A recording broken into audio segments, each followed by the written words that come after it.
This is the second day of the February 89 3-day retreat at Springwater.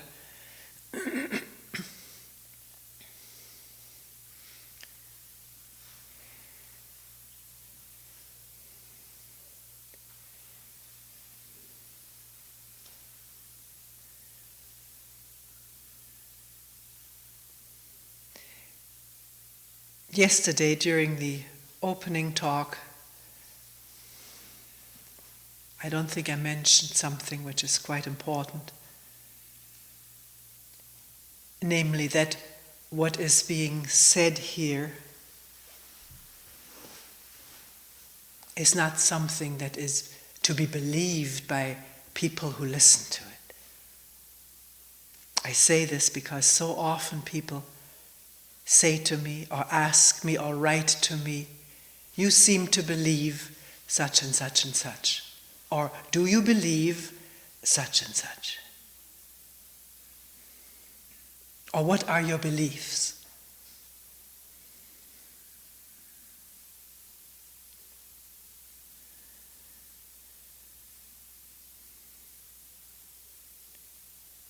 What is said here in a talk or in a meeting comes from looking, inquiring and looking alone and together with another or with others.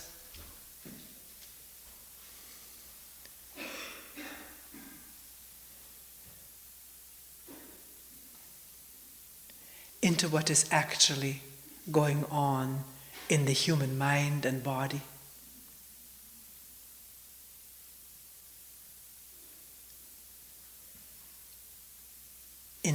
In its activities as well as stillness.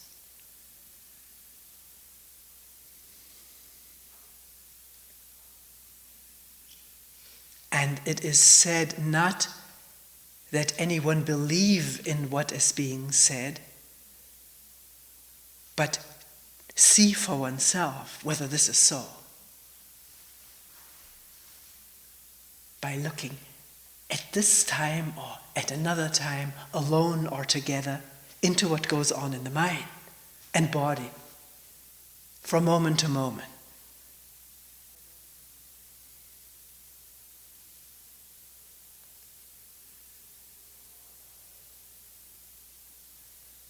Not searching for something, but an awareness of what is actually going on.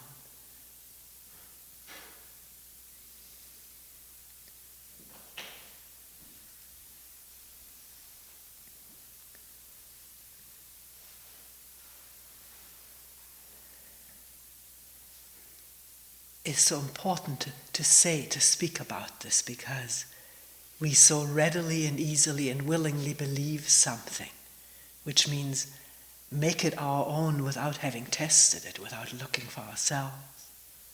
Is this so?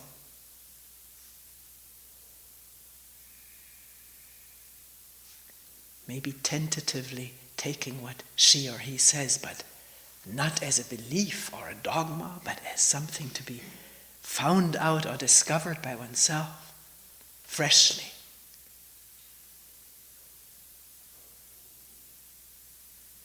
Always freshly, because what we discovered yesterday, we may be blind to today. Cannot rest assured because something was very clear yesterday that it will remain clear. It may not.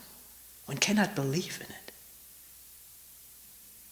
One has to look and look and look and listen. And feel and touch. I'm not elevating two senses over others, because that would be impossible anyways. All the senses operate together as a whole. It's only because we label, react, interpret, and so forth that we separate the senses, and then they seem to operate separately through the division of the intellect. But when this division doesn't take place, then tasting, feeling, touching, hearing, seeing, and the words that come from the brain, which is in Buddhism this is called the sixth sense, and it makes sense. They all operate together. And the perception is not one channel. It is one channel, not 5 individual separate channels.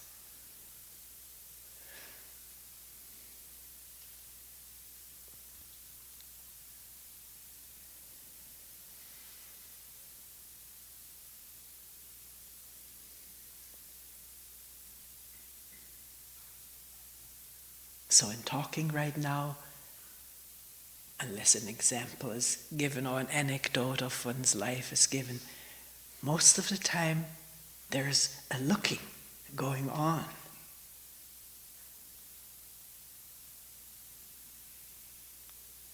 Memories may be furnished. Memory certainly is furnished to speak the language and to come up with examples and so forth. But there is a direct looking going on which is open to full participation. How what is seen is put into words may be clumsy, clear, not so clear, confusing. And that's why it's so helpful if people say, what you said there wasn't clear to me at all. Can we go over it again? Start all over again. Because I don't understand your words. People who come newly to this place find that there is a certain vocabulary here.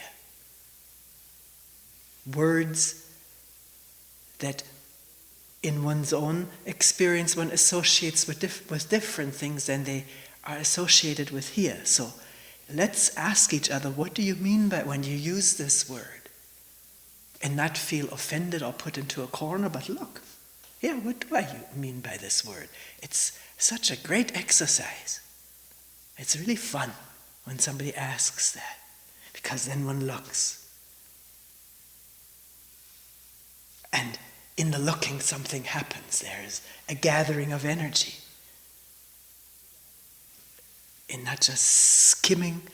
Like up the pond, we have these little insects. Just skim the surface. Neat to watch. And each little foot leaves a little wake, a little wave on the pond. Not right now.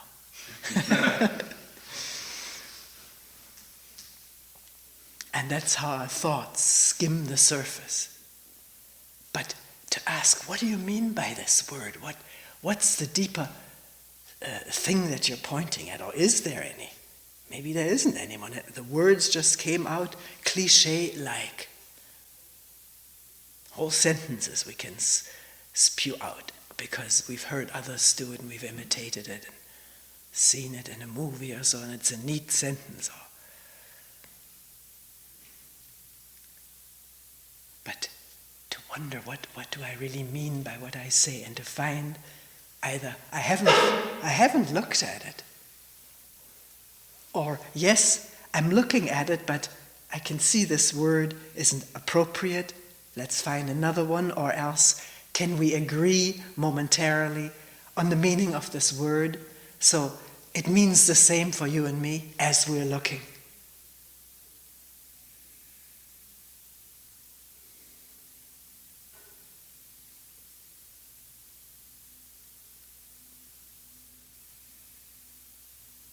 So this vocabulary that may develop in any place where people live together, work together, look together, and so forth, there's nothing exclusive about it. It can be seen as a sign of exclusivity, but it isn't. It's just what happens. In a family, a certain vocabulary develops.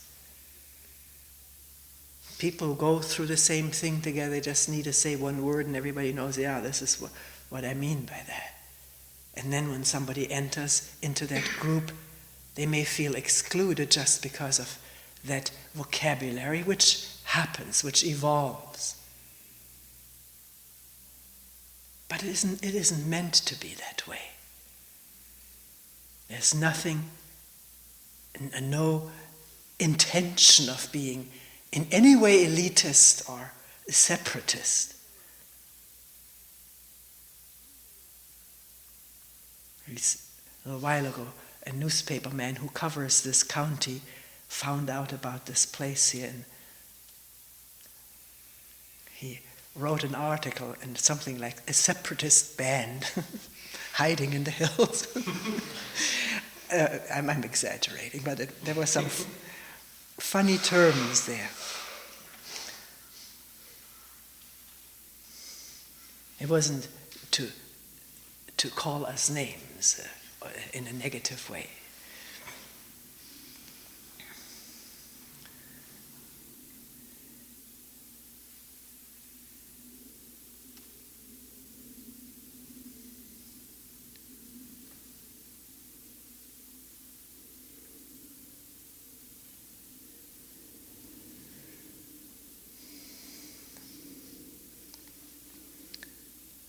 Somebody said something of this kind. I don't remember it very accurately or verbatim.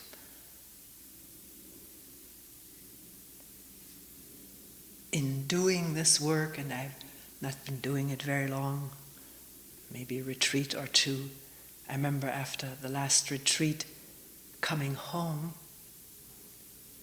I felt a certain paralysis. Because I was wondering whether everything I thought, did, said was conditioned. Waking up in the morning, first thought, is this conditioned? This thought, condition, is that my conditioning? And there was a feeling of paralysis. Maybe the person even said there's this feeling of paralysis now as I sit down again and look. And wonder, is this a conditioned response, a conditioned thought? And also, this person said there's a lot of self-doubt in all of this, which I've felt to be paralyzing.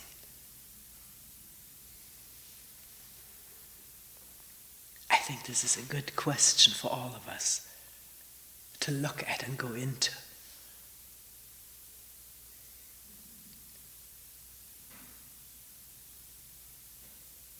Well, what is the paralysis which every one of us may have felt at one time or another, or maybe feeling now?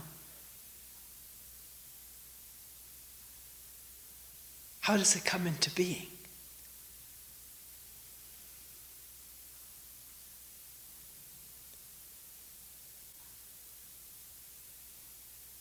Is it, and I'm asking, I'm not propounding, I'm questioning.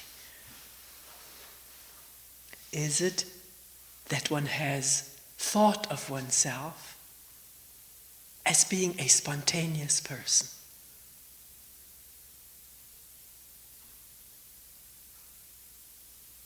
Creative, bubbling, spontaneous. An image of oneself as being that, and an attachment to that image as being spontaneous, unself-centered some of the time. One may have had or may have that image not being selfish all the time, but being to a great extent unself-centered, spontaneous. The image of that and the attachment to that image, which gives positive feelings throughout the body. Energy. Energy is generated when we think of ourselves as being something that we like to be. That thought generates energy, good feeling. And whatever generates good feelings is, we become addicted to that. We want to feel that way on and on and on.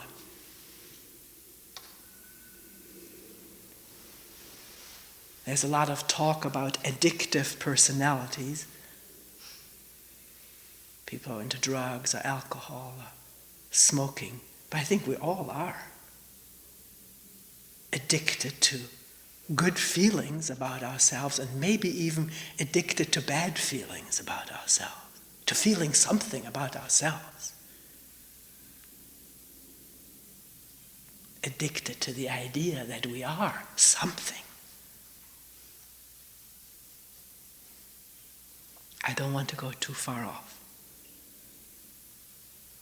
We were asking what brings the feeling of paralysis about as one watches thought, feeling, talk, speaking, reacting in one's daily life or here on the map.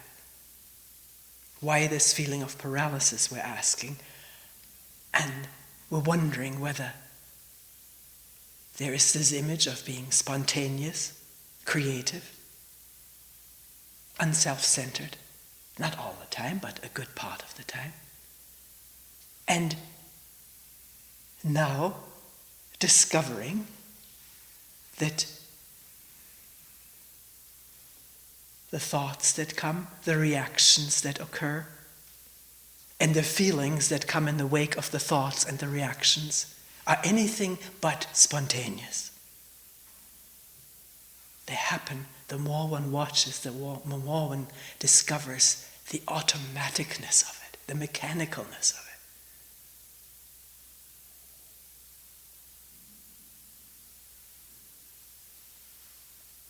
I think this person mentioned the helplessness of it all, the powerlessness of all of this running on program.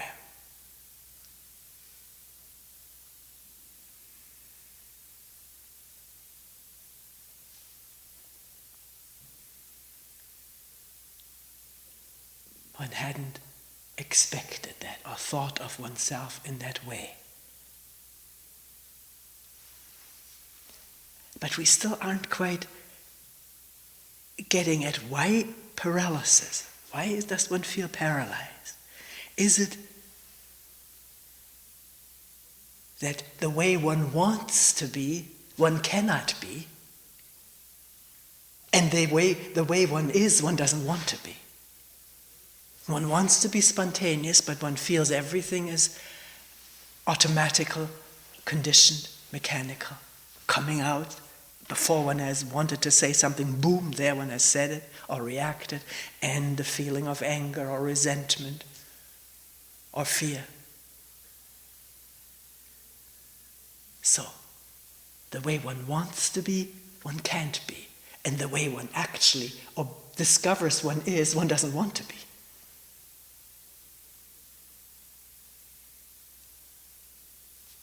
And if there is attachment to this image of being spontaneous or unself-centered, then one doesn't want to do one more thing that will reveal how self-centered or unspontaneous one is.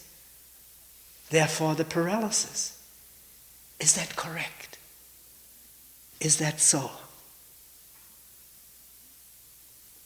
One doesn't want to do something that turns out to be more of the same, coming out of self-centered fear, ambition, desire, want, hope.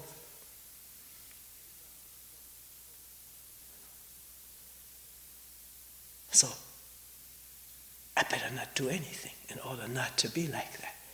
Not that all of these thoughts run deliberately through the mind, but is that, please, let's look whether this is what it is. Other people have reported the same thing, similar thing. And the question immediately presents itself, doesn't it? Well, what am I to do?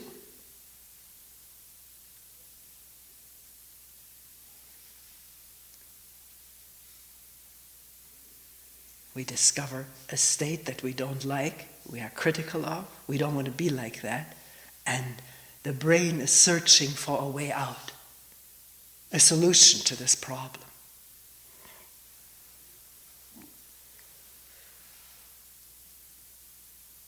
This problem of our conditioned responses, conditioned by our whole past, how we were brought up, how we were treated, how we were talked to, handled, educated, compared, evaluated, loved or not loved. The circumstances of our life, particularly our early life, whether they were frightening or threatening, intimidating or accepting and loving. The inherited potential that we have for things that are respected and admired in school or in athletics or in art. Our attachment to that through the attachment of our peers and elders, the adults around us, praising that. So we want to be like that.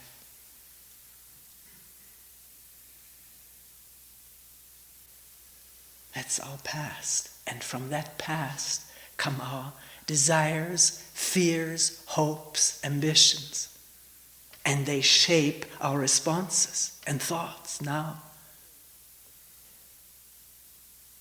Now, this instant.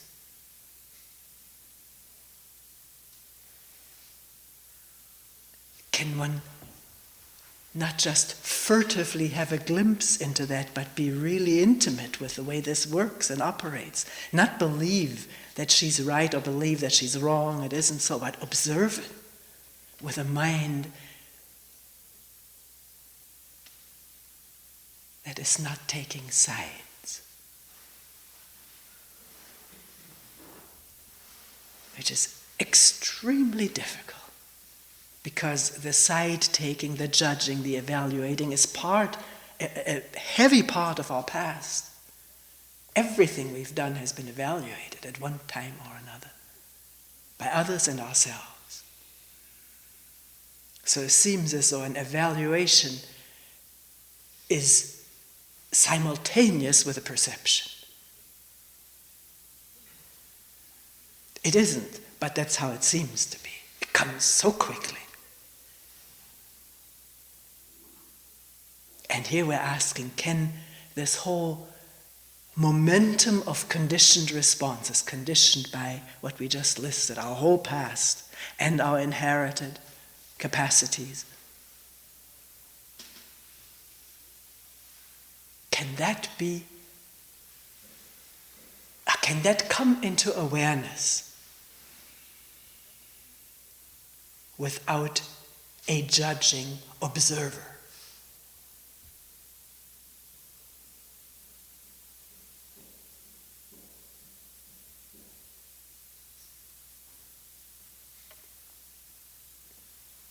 Which means we have to look at the way we observe, the way the observation takes place.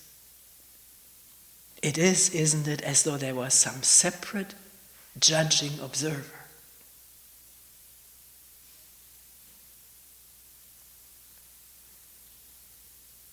Not just judging, but choosing what to be aware of and choosing what not to look at. Because it's too painful, too fearful, too upsetting. This is what our self-observation is normally like. The mind dividing itself up into what is happening and then thoughts judging that as right or wrong, good or bad.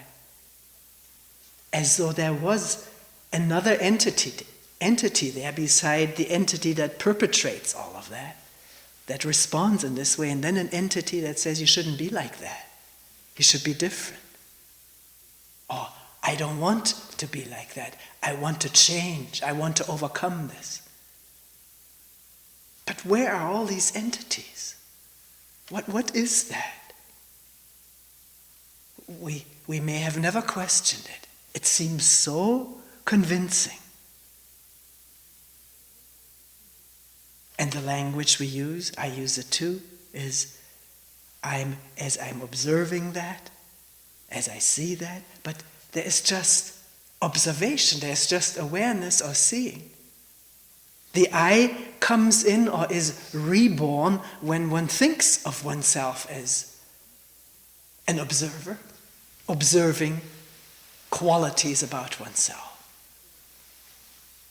as some separate entity. And that thought can come into awareness and be exposed as a thought, a whole bundle of thoughts with their emotions and feelings and sensations.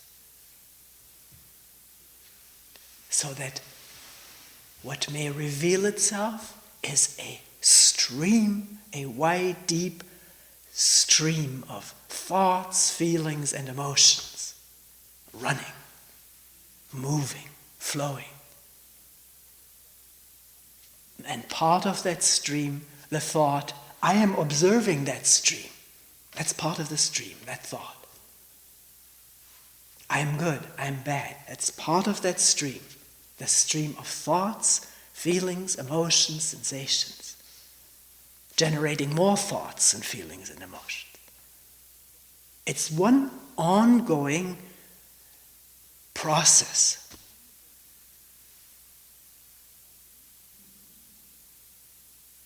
But the brain believes, or thought believes, that there is someone there who is witnessing that. And to find that someone, to find not that someone, because there's no one, but don't believe it. There's only age-old, eon-old thought that there is me, having these thoughts, thinking these thoughts, doing these actions, and then judging them. Find out what that is, and whether it is anything but thought, but don't believe it. See it for yourself. If it's seen, it is convincing. It's not convincing, isn't even the word, it's clear.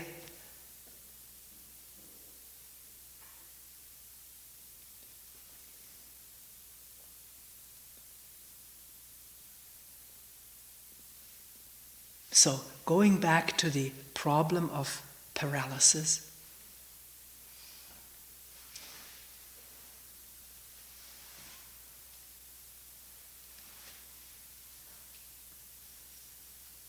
is that made up of the thought, I should, I shouldn't, and I don't want to be more of that, but I don't know how to be different. And therefore, I don't know what to do.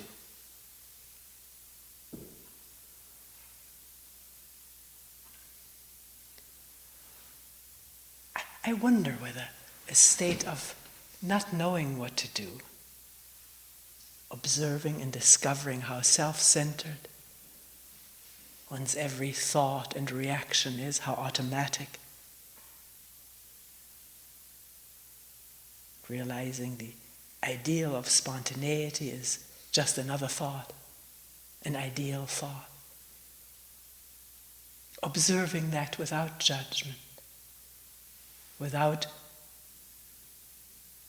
the thought, I should be different, that is discovered to be another thought.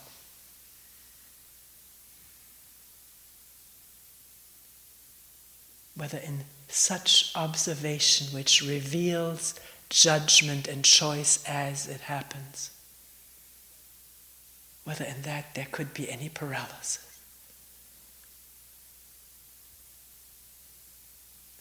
Because in that there is no idea of how one should be, or if that idea comes up, it is exposed as an idea.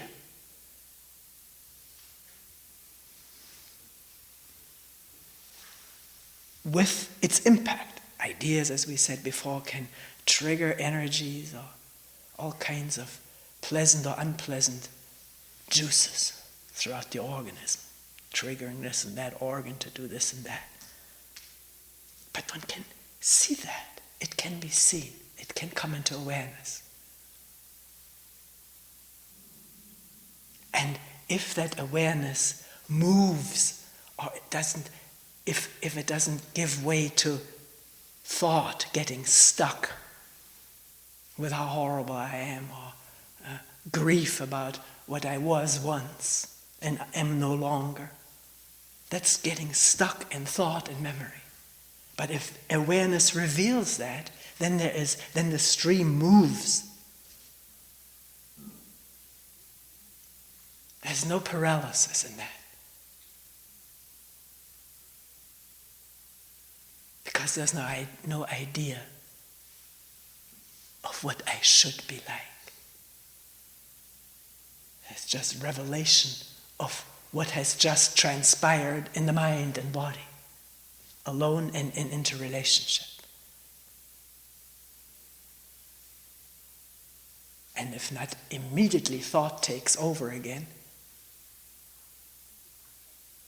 with whatever response, then in that awareness there is intelligence. Intelligence to see what to do. Well, this awareness, this intelligence is action. It's not paralysis, it's action. To see clearly what is going on this instant, that is complete action.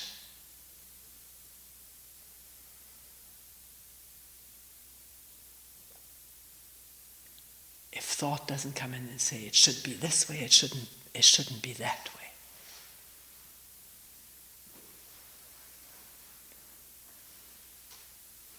And there's also energy, the energy in looking and discovering.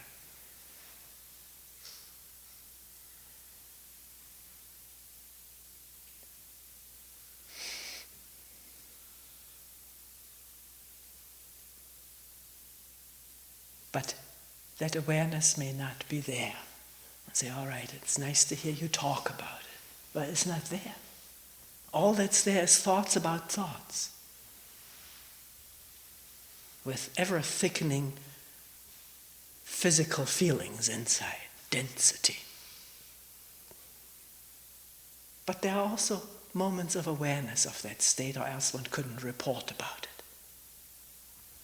It's only that so quickly thought takes over and condemns it, or makes a statement about it, how horrible it is, or how this or that, and that statement impacts the body again, like another punch into the solar plexus.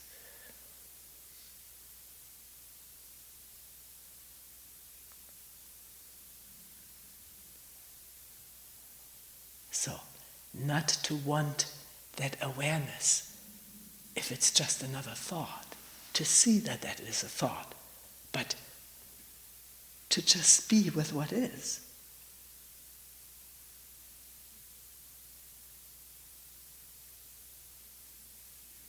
And there is awareness of thinking, I don't like this, I must overcome this, I wish I was different. It's not that difficult to hear these inner commands and voices.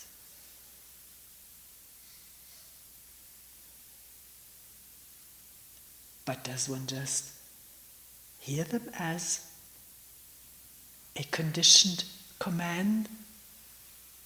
Or is there immediately the reaction, I wish I didn't have that, I wish I was spontaneous? Then an insight is buried by a wishful thinking.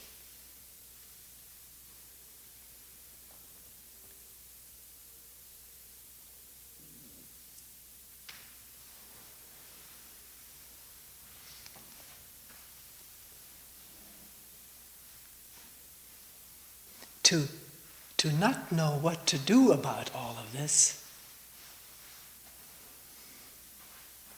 can be a state which is not paralysis. It's a state of not knowing. the energy which usually goes into scanning the files for a solution, or for a new ideal, or for condemnation, these energies just gathering and not knowing what to do about what is being discovered. To remain with what's there and not dart out into the idea of what should be there. Not to know what to do.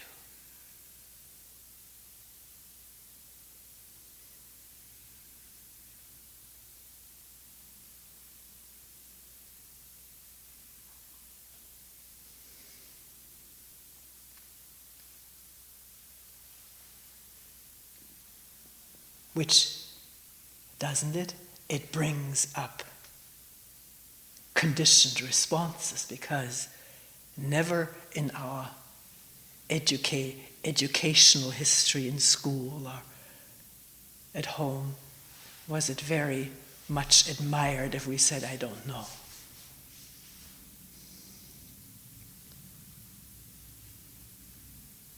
But to know was very much admired, to come out with an answer, with the solution of the problem.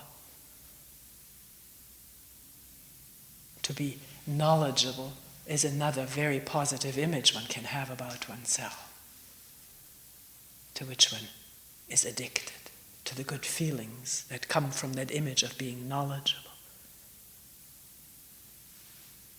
And not to know was never of any value in our upbringing.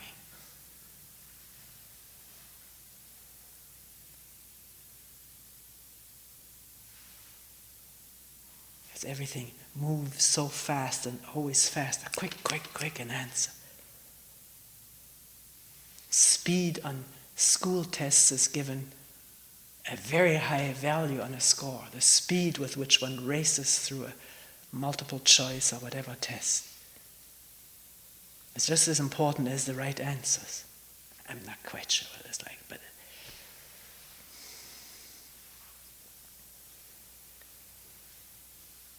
remember the first time our son, who until 4th grade had done very well in school, got an F on a math test. The test had been some 20-odd problems, and he had done 6 of them correctly, the first 6, because he was very slow in doing math, meticulous. So he got a -14 or -15 on the test, which is F.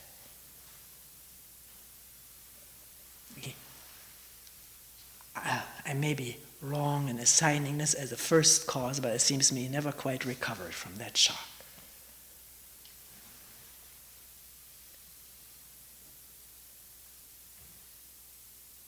And in talking to the teacher, who had 2 children in college, she said, well, in college, you have to do these tests fast. I was in a suburban school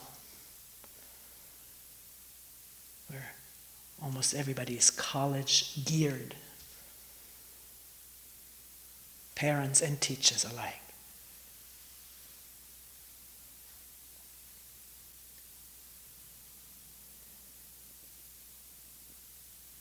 Also remember a woman who went through med school when she was in her residency, went around with a bunch of doctors, and here was a case right at the bedside where she had to say, give a diagnosis of this person. She's an intelligent woman. And she said, I don't know.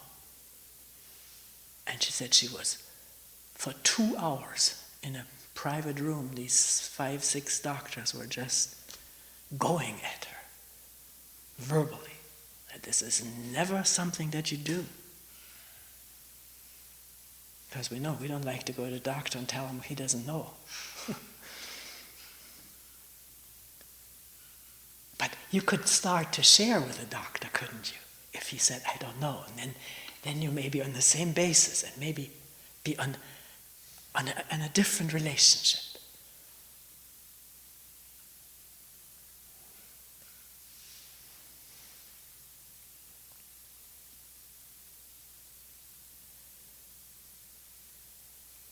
And there are different ways of saying I don't know.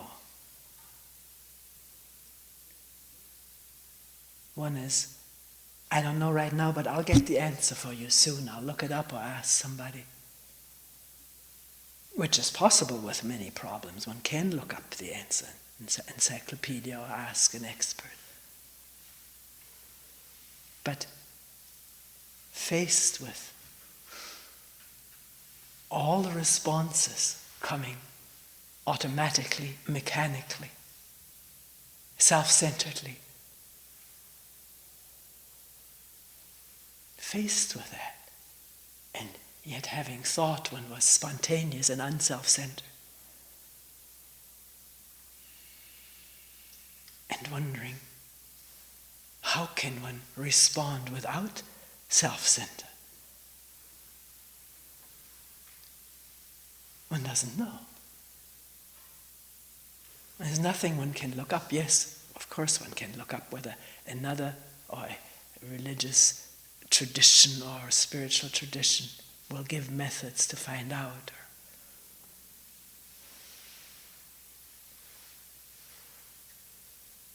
Then one will go from one place to another.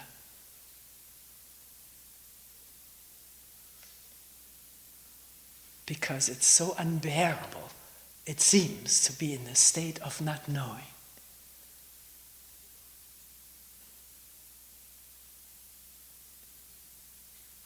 There can also be the response, I don't know. Sometimes when someone comes into a meeting and brings up something and a question is asked, the first response is, I don't know, which feels like I don't want to look. I'd rather say I don't know. And yet, one can look. Maybe not at this moment in the meeting, one may blank out or something. But not knowing means questioning. A mind that doesn't know is a questioning mind. Questioning means not knowing and therefore looking, listening, feeling, observing, opening up to what's there.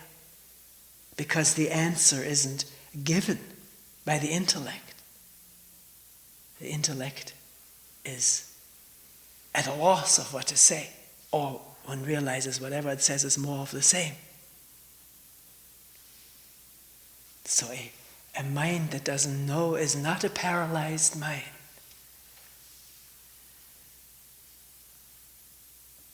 It's a new mode of not putting one's trust in image, ideal, knowledge, but looking, listening.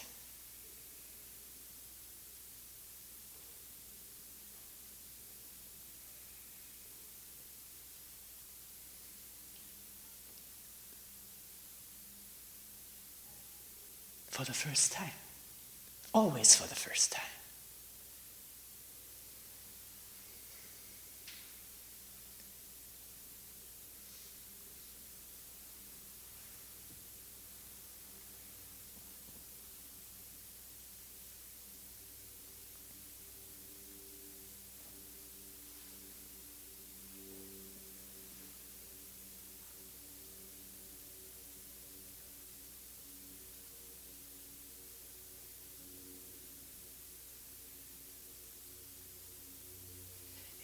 In listening to the sound right now, knowledge, the word may already have come up, but can one listen to the sound without the word, not knowing what it is? Because the word or the image, airplane, is not that sound.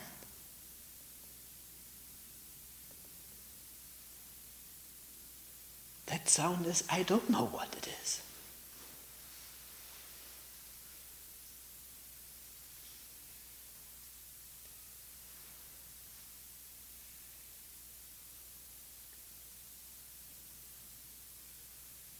People say the word comes up so quick, it's almost simultaneously with a perception, like a judgment.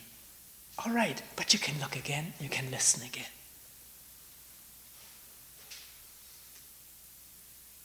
It doesn't take any effort. Listening takes no effort. It's just listening. The word comes up, that's listened to also. One doesn't make a problem out of it.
We will end here for today.